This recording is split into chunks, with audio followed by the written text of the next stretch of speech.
Everybody hear me? I'm hoping so.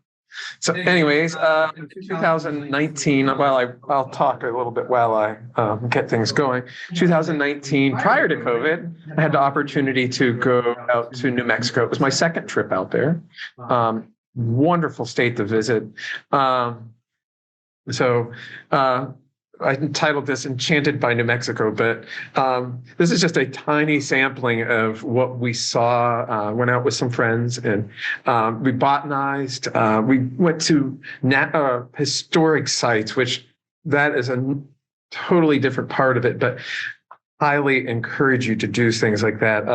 The Native American sites out there are really cool. It's so different. The rocks out there are so different because it's all on the surface. Unlike here in the East, where we have vegetation that covers everything. Everything's organic. Well, out there, everything's on the surface. You get to see it, and it's just the formations are spectacular. And I'll just start out here with a few photos. And this is a plant we'll see later on. I'll tell you what it is later on. But this just looks bizarre to me. This is taken in the Oregon Mountains, just east of Las Cruces. So we actually we spanned north and south, 2/3 of the state, more or less. We didn't go too far out of the center part of the state, but we did venture a little more to the west than to the east. But so we went to, like I said, historic sites. If anybody has ever been to Chaco Canyon, this is in the northwest corner of the state, more or less, or kind of, anyways, northwest of Albuquerque, and which is more or less in the center-ish part of the state. And Albuquerque is actually Zone 7, which is very similar to us. So this was not. This is one of the early Puebloan sites here. Hope so. So this picture here, I'm hoping you're seeing now. This is actually, like I said, near Las Cruces. This is in the Oregon Mountains, and near the Dripping Springs natural area, which was one of the first places we went on our trip. So, anyways. Now, like I said, the history out there is so long. The Native Americans have been out there for so long. And this is one site that we went to. And if the Puebloan cultures, they believe originated from this area here, which is Chaco Canyon. This is, if you've ever heard of Pueblo Bonito, which is one of was the largest structure in North America up until the mid to late 1800s, I believe. It had literally thousands of rooms in it when it was at its peak. A lot of it has crumbled, but it's really spectacular to see. And like I said, this is part of the enchantment I have with New Mexico. It's part of seeing the history as well as the landscapes. This is actually, if anybody has watched Westerns, have been filmed at this location. This is in the Valles Calderas, or Valles Caldera, to the north of Los Alamos, in northeast of Albuquerque. It's a caldera. So this is basically a giant volcano, and it erupted several times over hundreds of millions of years. And they found remnants of the stone from this the whole way out into the Great Plains. So it really blew its top when it blew its top. But this is one that they've used commonly for various movies and Westerns, as well as a lot of these other places as well. But just seeing these areas is just really cool. Just outside of Albuquerque, this is there's a mountain, Sandia, the Sandia Crest, which there's a really cool tram that goes up on the one side. The other side you can drive up on this side, actually, but we took the tram up. It's the highest tram in, I think, in North America or something like that. Easily fit the Empire State Building underneath the cable car, and at various places throughout the trip up, and it's just really bizarre. But we got to see almost alpine conditions at well over 10,000 feet up there. But this is plants I won't be able to talk about too much for here because not many of them will grow here.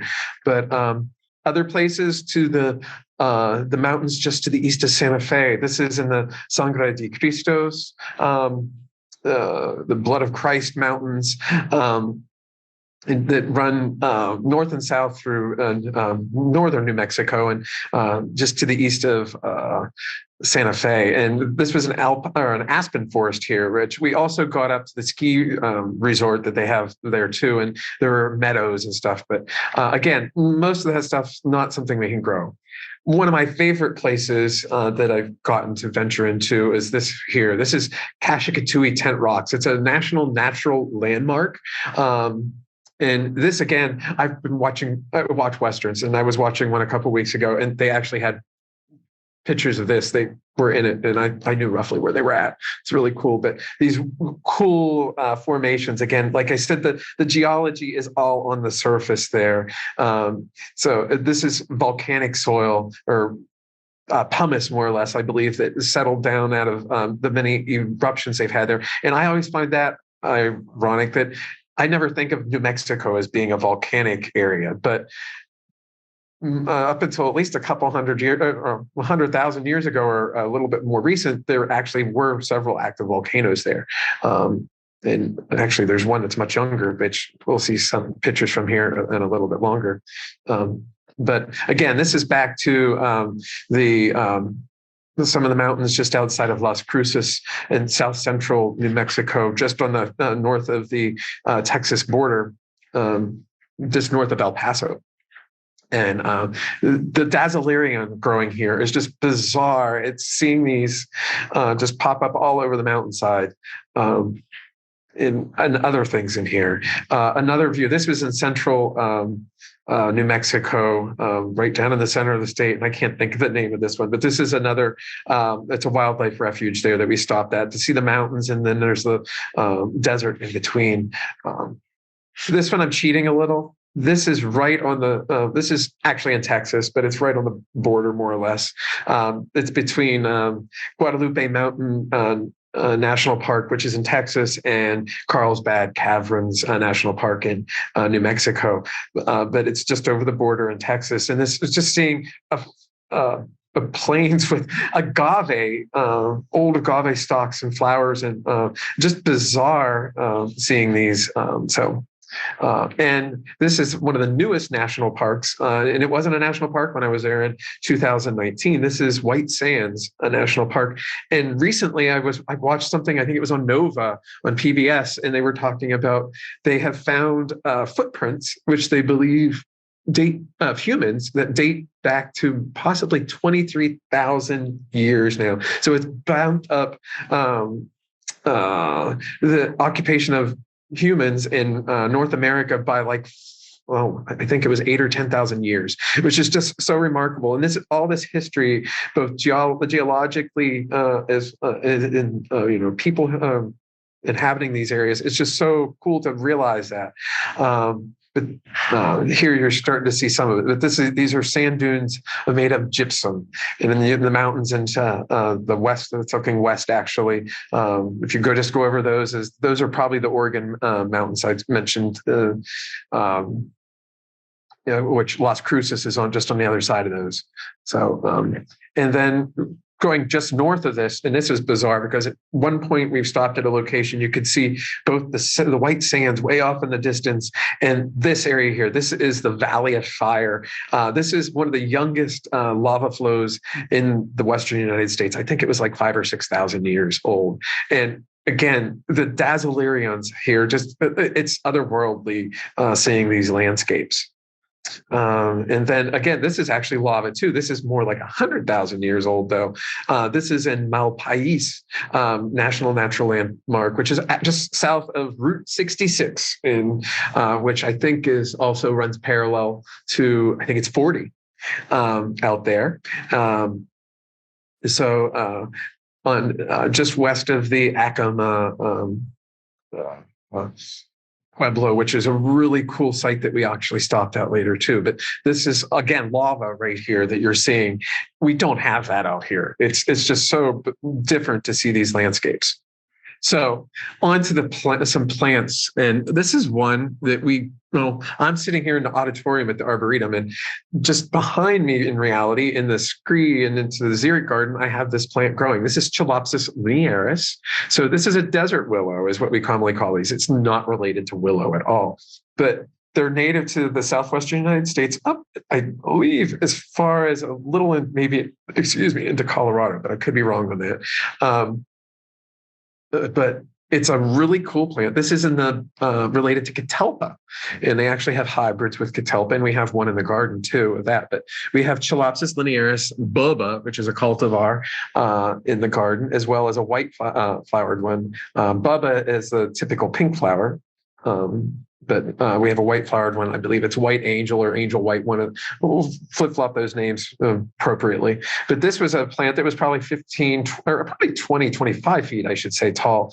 Very old age. I don't know if you can see the bark on this plant, how it's starting to flake. And our plant still has pretty much smooth bark on it, or relatively smooth bark on it. After it's been in the garden since I believe 2008 here. So this plant is very aged. They grow a lot more slowly out there than they do here. They're affected by water. I mean, that lack of water is a major control of growth there. And here you can see a flower on one of the Chelopsis linearis, and the water actually controls when they flower out there. So we were there in mid-August, which is during the monsoon. It wasn't a very good monsoon, unfortunately, the year we were there. There did rain the day we were actually at this location. This was Dripping Springs, just east of Las Cruces. So, but these will flower periodically after decent rains. For us, it flowers off and on all summer long. So for us, the Chelopsis linearis is, I think, a pretty cool plant. It would be excellent in the sandhills, though it does fine here in Raleigh. It can be a little vigorous if we do have a heavy storm. Sometimes it can lose branches, but it's easy. If you have to, you can cut it back really hard and it'll reflush. So anyways, that's one of my favorite plants. And here's another plant that we've had. And we used to have one out in the East Arboretum. It fizzled out. It got shaded. And we have another one here in the back in the xeric garden as well. This is Mahonia hematocarpa, or Berberis hematocarpa, or carpus. I don't know what it would be, but if you're a lumper instead of a splitter. But this is one of the Mahonias. This is not anything like the Mahonias that we typically grow here, that have the dark green leaves and are mostly Asian in origin. This is one of the southwestern species. And it has yellow flowers again in late winter, early spring. But the foliage is pinnate and just as your typical Mahonias, but it's blue-green and really cool to look at.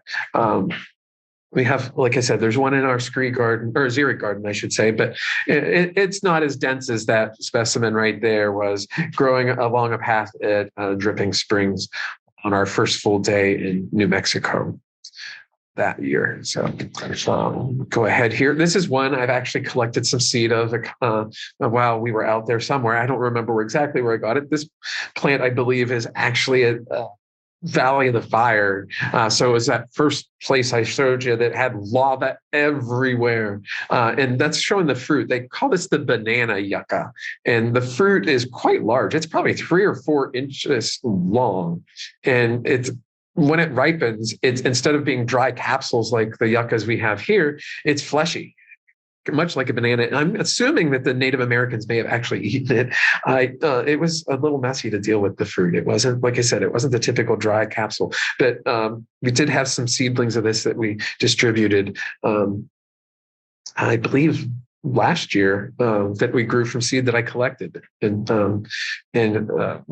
2019. So, but they weren't in flower at that time of the year. But this is when we're growing. I don't think we've actually had it flower in the garden. We have one on the roof garden that's been up there since, I believe, 2007, when we planted did an initial major planting on the roof. Though there are some seedlings of the ones we collected in a new planting in the southwestern part of the garden. So, and they're growing very vigorously because they aren't limited on how much water they have. Out there, everything's limited by water. This has a really wide distribution. I looked this up. This is Solanum iliagnifolium. So it's the solanum that looks like an iliagnus, or has a foliage like iliagnus. We saw this along the road and it just stood out like a sore thumb. So much prettier than any of the solanums that we have that are native to this part of North Carolina. I think I saw that it ventures into North Carolina too, but maybe on the coast or in the sandhills. I don't know. I didn't look that hard up, but you don't see this around here. Typically, it is a colony forming species of solanum. So this will sucker. So if you've had and I think it has prickles on it. It's kind of like, I hate to say it, oh, darn, horse nettle, uh, which is not a solanum anymore. I think it's an physalis. But anyways, very similar in habit. But you saw these along the road. And it was like, they're so beautiful. And they stand out, that silver green foliage with these blue purple flowers that were probably an inch or so across. So they really stood out in mass. Saw them throughout the state. So one that we have similar species of is Gaillardia pinnatifida. We don't have the species here, but we have other ones. But this is one that would do fine here. It would probably be relatively short-lived, an annual or short-lived perennial, but it could self-sow for us here is Gaillardia pinnatifida. So one of the blanket flowers. We have some other ones that we grow here in the garden that I really appreciate. My favorites are the Gaillardia estivalis types, which we have Winkleri, which ranges from white to purple in pink versus the yellows and warm tones. And then we have another form of estivalis called glitz and glamour, which actually I'm finding it's very vigorous, but these would actually be fine for us like I said, as a short-lived perennial. Well, the estivalis are long-lived for us, but great plant. You saw them along the roads or in the natural areas, often in disturbed areas, which the ground is so much more open. They need openness for the seed to germinate. So just cool to see the Gaillardias in their native habitat.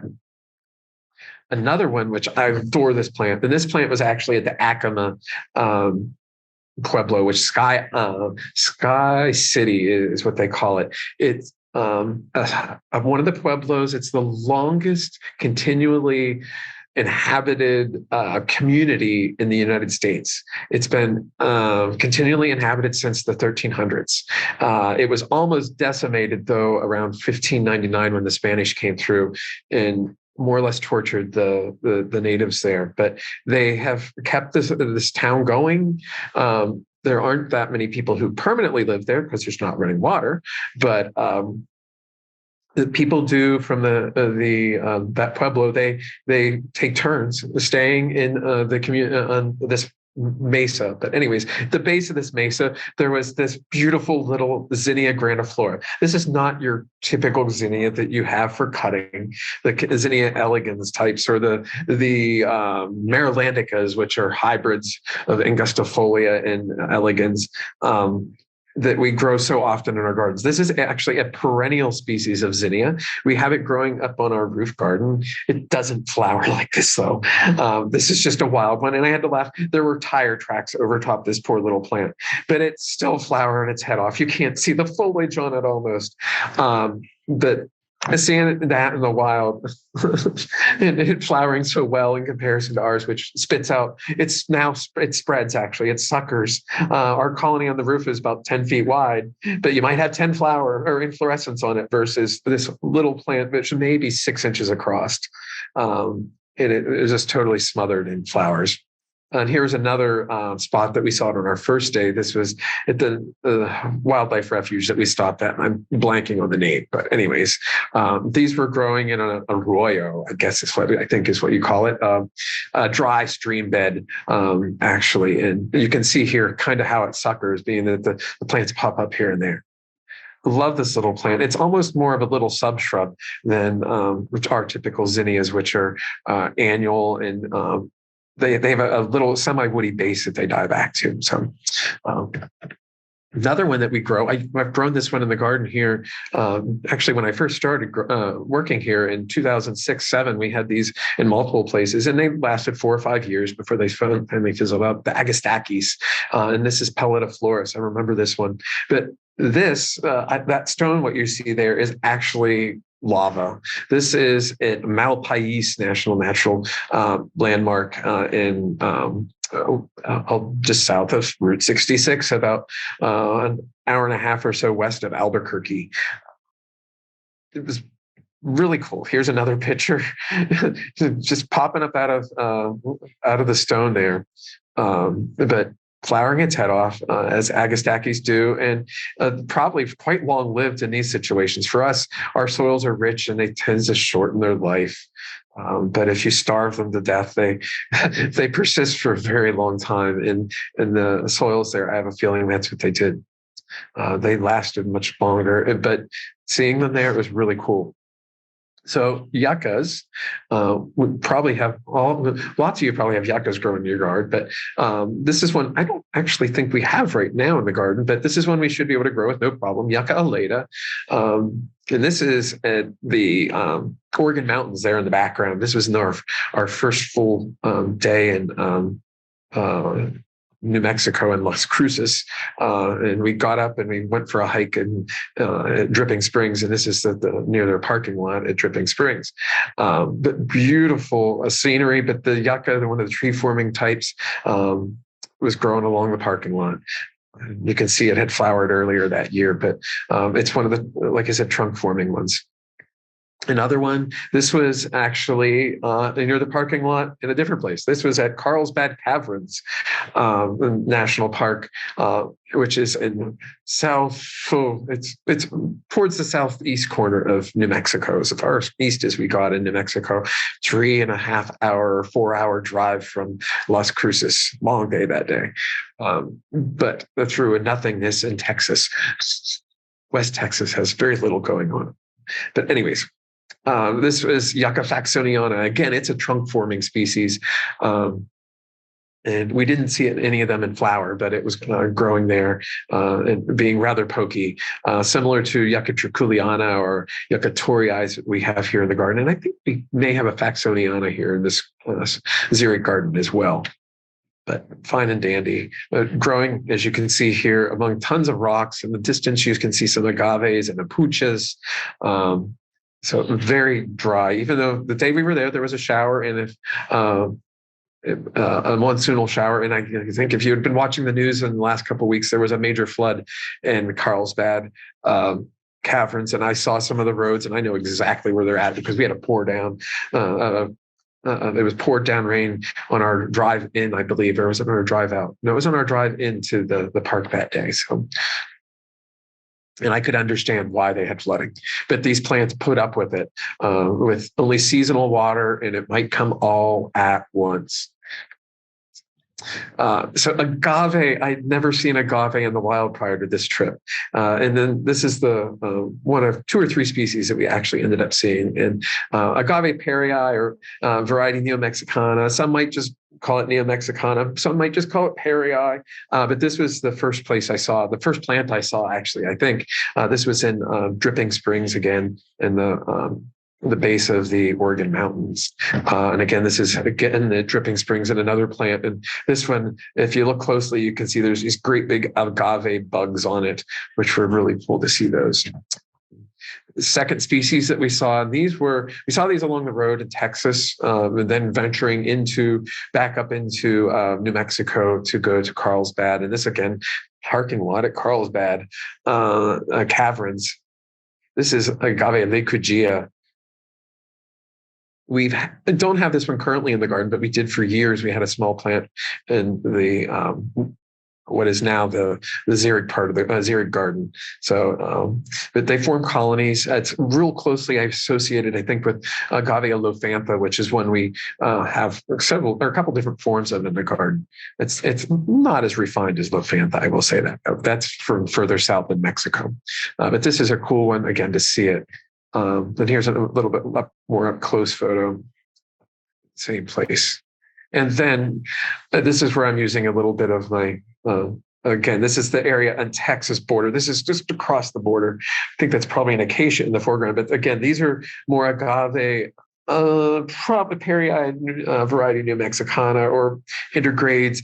There were hybrids in here with the lecugia, I'm assuming. I don't know if you can see my pointer here. I'm kind of highlighting one here.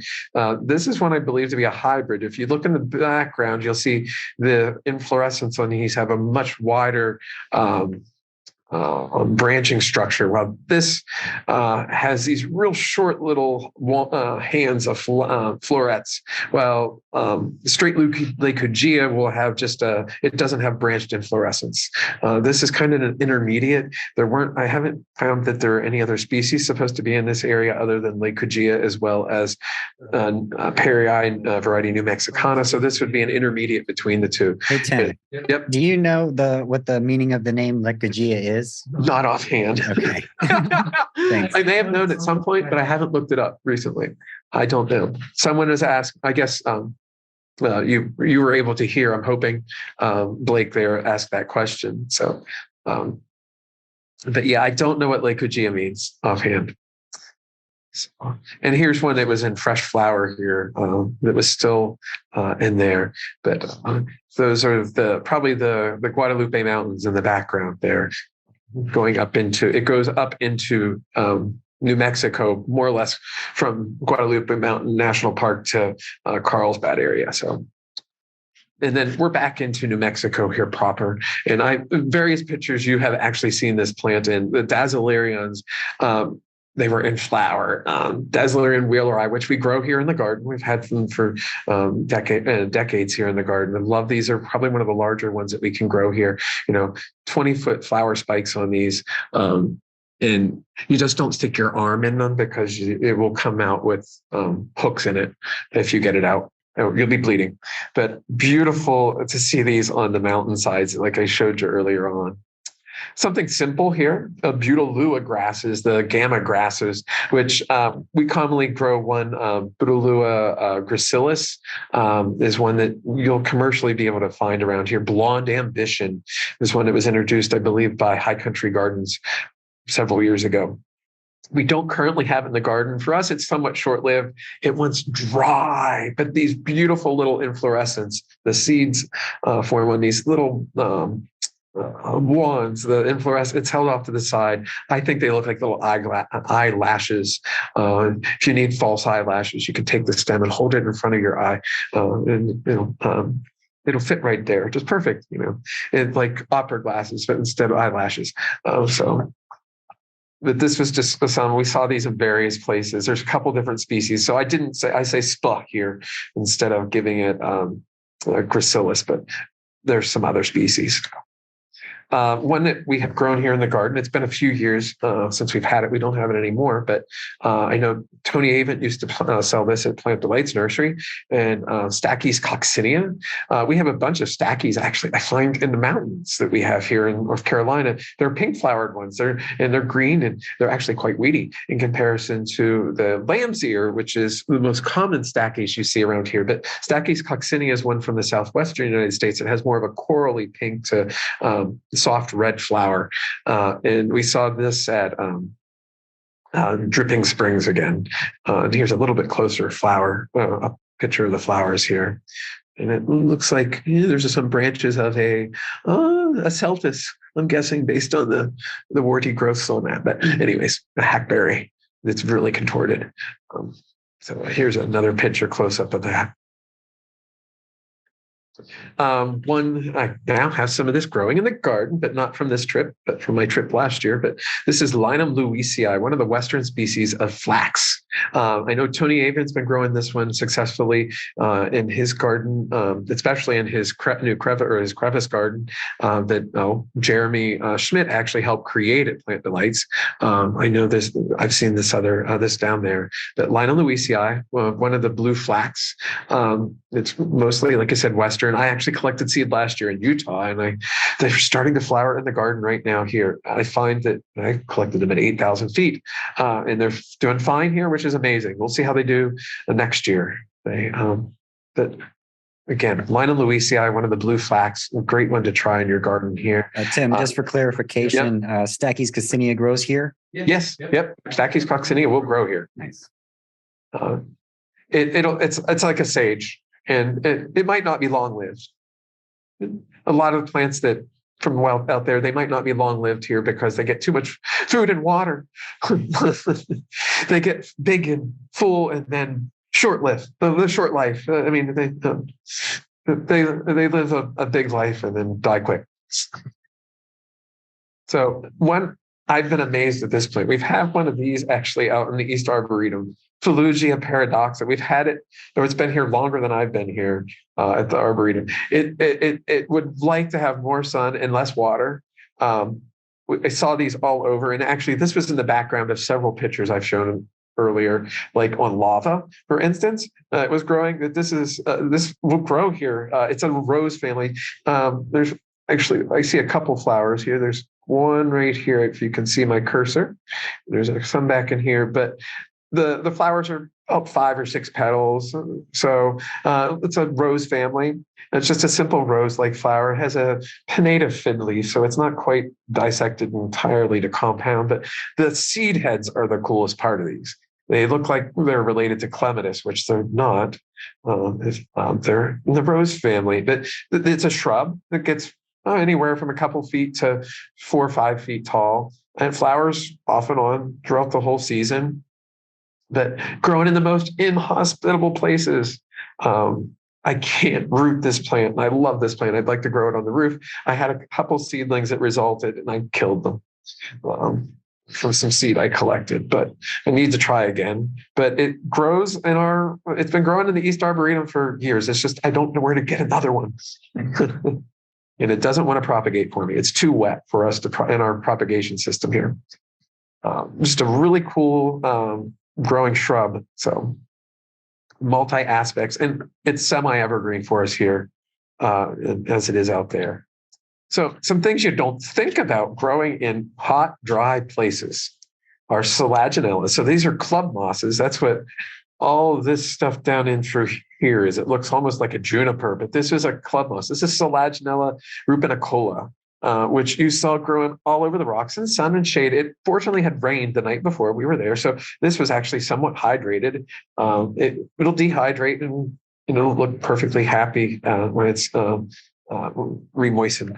So, and also in here there is a fern right here, Notholina Stanley, I believe is what this one is. When I went back and tried to key it out, there's a whole bunch of sun ferns down there. And this was one of them. And this is Dripping Springs, just on the west side of the Oregon mountains. And does anybody knows what ocotillo are, which we do have an ocotillo in the garden, but I didn't put that in here, but it's really nasty and really cool. But they were growing just above this. They were defoliated. But anyways, here is another one. This is also a Dripping Springs. This is a Myriopteris species, I'm going to say, which used to be in a different genus, Calanthes, which there's only a couple plants left in that genus now. They've all split these sun ferns out. There are 4 or 5 species, if not 6 or 8, that are native to the area we were at. So that's why I'm going spuh. I'm not giving you a specific on this, but look what it's growing next to. There's a Cylindropuntia, probably imbricata over here, and who knows what species of opuntia or typical prickly pear here. So it's not a moist environment that it's growing in there, but we can grow these. We actually have several species of Myriopteris here in the Eastern United States. One most commonly and very widely distributed is Myriopteris lanosa, or Calanthes lanosa. You'll see it as well. And we have that in the garden. We've had it for decades. We have some other Myriopteris species too from other parts of the world. But I have a feeling this would be perfectly happy here for us if we got this one established. And Astrolepsis, this is, I believe, Cochinensis. This was growing not at Dripping Springs, but at a natural area not too far down the road from it that we went to. And this was actually under the shade of some shrubs, but I saw this the day or so, I must have been the next day actually, in Guadalupe Mountains in a national park in Texas, growing with no protection at all on these Astrolepsis. There's actually 3 or 4 species they had out there, but they'll grow here. I actually have some sitting on my desk that I need to transplant and see what I can do if I can get them growing. They've only been in culture for a couple of years. I've tortured them in my office and in front of a window. But anyways, these are kind of a really cool blue-green fern, different than the Myriopteris and the Notholina that we saw earlier. So, And yet another. This is one that ranges from Europe, Asia, and Western North America. And I find this so ironic. Again, this is growing in lava. This is Asplenium cetraminale.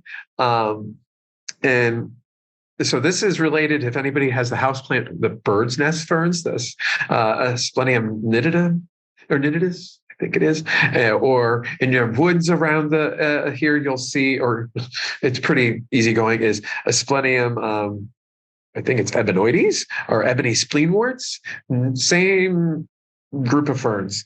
This one is bizarre. It has these very reduced fronds. They don't have much lobing. There's a little bit of a lobing to it, but not much. But these were growing all over in these sinkholes in the, let's see, at Malpais National Landmark in lava. It likes to grow in rock, and now I understand why. If it can survive there, though, it's really a hardy little plant. And I think I have a couple of these sitting on my desk too that are alive, but that I grew from spores. But I want to try this one outside. I just haven't found the right spot.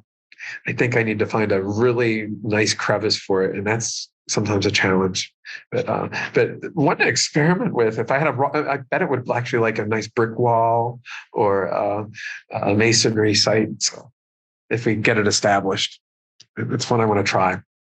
It's definitely cold tolerant to here, and it can take heat since it's from Europe, Northern Europe and Asia. And I think I've actually seen reference to Siberia in Asia, and Western North America. It's really bizarre little fern. So I had to show a few cacti. This is one. We have this growing up on our roof, and it's been up there probably since 2007, I think.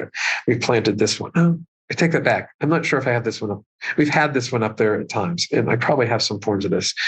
This is Escobaria vivipara, or you'll see it as Mammillaria vivipara, or Coryphantha vivipara, multiple different names.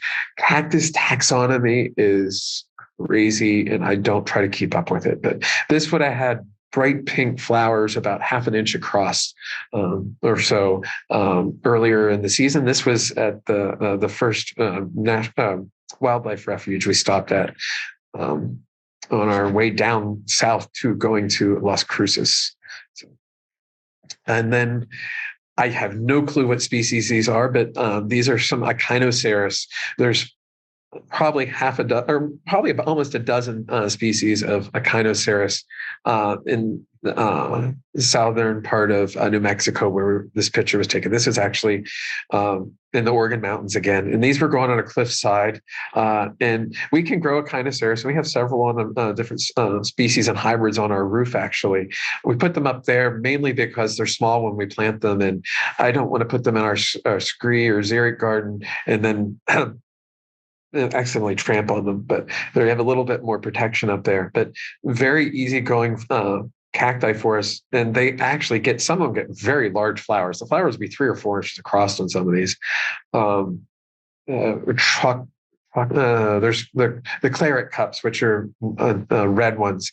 They'll have flowers that are these real waxy reds and orange red flowers, really attractive. And then there's Reichenbachii that are these pink, big pink flowers. But there's a whole menagerie of these that we can actually grow here if you can find them. And if they're available, and they will probably grow in just a full sun, well-drained soils, or it's probably the easiest place for them on a slope, ideally. But you can see they'll grow in rock crevices here. If they're really happy, they form big colonies, but that can take decades. We have some plants that might have 8 or 10. It might be as big as some of the smaller ones in this picture, but they are a long-term investment, but great. Also, good pot plants for both this and the last one as well. So now this one I have not tried here, but I have a feeling, I think Tony Avent's grown this one at Plant Delights, Juniper Level Botanic Gardens. These are the biggest barrel cactus I've had the opportunity to see. I've not been to Arizona or anywhere where there's really big ones, but these were probably 2.5 to 3 feet tall and 2 or 3 feet wide. This is Pharaoh cactus Whistlenen, I can't spit this out. Whistlezenii. As you can tell, I can't spit it. You can read it. You'll often also see this is a cactus as well. But these were in flower, and those mountains in the background again are the Oregon Mountains, and this is just to the east of Las Cruces. The other shrubs you see in there are probably mesquite. So it's a very arid area, but really cool to see these in the wild. And like I said, I believe this one should actually make it here. This one probably wants a really dry spot. Plant that we have down here in the xeric garden. It's not a cactus, but this is Agnatia specios. I don't have I didn't put a picture in here. I should have one here in the garden when it flowers. But this flowers in for us late March and April. And it's pink. It's commonly called, I believe, Mexican buckeye. So it's actually related to our horse chestnuts and buckeyes, the Aesculus. But unlike Aesculus, which has flower spikes that go upright on a vertical terminal flower spikes, this gets kind of like a red bud, and it has these flowers coming out of the nodes in little clusters. They're not on a spike. They're just individual florets in a big cluster. And the leaves on this, instead of being palmate like on the buckeyes or Aesculus or horse chestnuts, are pinnate. So this has a bit different habit. And this is actually self-sowing in our xeric garden down here now. Occasionally have to pull a spare one out, but it's large shrub, small tree, multi-trunked if it would be a tree, but really cool when it comes into flower in the late winter, early spring. And the seed pods are kind of cool too. So, and they hold on. But this was, again, just east. This is in the Oregon Mountains, just east of Las Cruces. And you can see the Dazzlerions again in the background. So we're getting close to the end here. But I don't know if in this picture, if you can pick out, there's some soft blues in here, and here, and here. Oops, I progressed further. Now we're into the next slide. This actually shows you what we're looking at there. That is Eustoma exaltatum. And this was really cool. I've seen this. Tony Avent grows this again at Plant Delights Nursery in the crevice garden in the garden there in Juniper Level Botanic Gardens. And so if anybody has heard of Lisianthus, which is Eustoma grandiflora, I believe, complex hybrids, possibly. But anyway, so the different species of that, and you'll see them as cut flower. But this is Eustoma exaltatum, which actually has a fairly wide distribution in the west central United States. Going up into Colorado and I think even maybe into Wyoming, but I'd never seen it in the wild. But this was growing at White Sands National Park now. Anyways, it was White Sands National Landmark at that time when I was there. But anyways, on a wetland, which is on the edge of it, which you don't think of wetlands in the desert. And about 50 feet just to the side of this, to the west of this little wetland, which was actually not very wet, but it is the dunes of gypsum. So here's a real close up of the flowers. But this was right along the path, and it was just really cool. The juxtaposition of the grass, this grassland in a wetland site, and then the dunes going abruptly up from it. Not, like I said, 50, 100 feet away from this. So another plant, this was actually growing there. And we have some Nothras, or this is a group that had been split out into its own genus for a while. Calilophus, you'll see it as. So this is Enothra lavendifolia or Calilophus lavendifolius, I believe. As you can see, this is growing in the gypsum sands of White Sands. Again, this species has a fairly wide distribution. It comes out into the central part of the United States and goes up pretty far north. It might actually go up into Canada, but these are some of the subshrubby type evening primroses, and find them really cool. And it was just really great to see them in the wild. And we have some of these, actually had some in our Keller trials last year, hybrids of these. And I planted some of the spare plants in our scree garden actually just behind me, and we have some other selections of these Unotheros, or formerly known as Callillophus, in the garden, and they do fine here, and they're flowering right now. So that this, I believe, is my last slide. So I think I've gone over my time that I was supposed to take. But do I have any questions? We're not seeing any questions currently, Okay. but if anybody has any, feel free to ask them. Okay. Well, I don't think there are any questions. Tim, Okay, so, that's fine. I hope I didn't bore anybody too much, but there's so much out there. I mean, this is just a tiny sampling, and I didn't show anything of the higher elevation wise. So many cool alpines that go higher elevations, but they aren't necessarily happy here at all. But if you get the chance, go out to New Mexico. I would love to go at a different time of the year. I've only been there in August, September range, 1st of September. So I really have a limited time that I've been there, but I'd love to see the cacti in flower, probably in the late April, May time period. Would be probably a really good time to go out there. We did get one question, Tim. Sure. Does Bubba grow slowly here too? No, Bubba will grow very quickly if you can find Bubba. I could take a small cutting, like a 4 or 5 inch cutting, and you can have a 3 or 4 foot tall plant in probably a year. He's very vigorous. So, yeah. Okay. Well, awesome. Thank you so much, Tim, for sharing your slides with us. The Echinoceras on the cliffside, those were so adorable. And that was, I saw them other places. It was even cooler, but yeah, this, that was actually, those were in New Mexico. Those were at Carlsbad, but I should have put some of those pictures in. Okay. Well, thanks so much, everybody, for joining us this week. Be sure to join us again next Wednesday at 3:00. We're going to be having Dennis, our curator. He's going to be talking about Ardisia japonica, the hero of the shade garden. So make sure you tune in for that one. Thanks again. We'll see you all next week. Y'all take care.